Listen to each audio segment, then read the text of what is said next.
పిల్లలమ్ముడే అంతే. మరి ఎట్లా పెరిగినాయి మరి? ఇక అంటే మా మీ పిల్ల పిల్లలే పెట్టలో ఉన్న 3 జతలు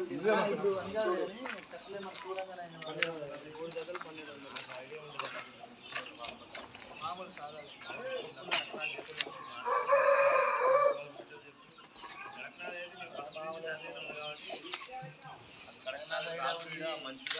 ఎందుకంటే ఇప్పుడు అట్లా ఉంది మరి అన్ని మేము కూడా అంతకే అమ్ముతాం.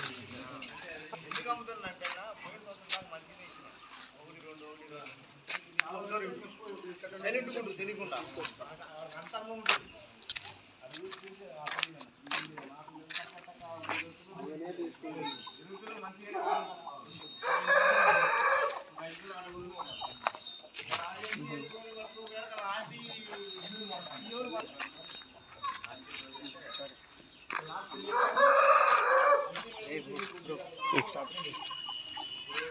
మనం చెప్పినా అమౌంట్ రాగానే సెట్ చేయండి.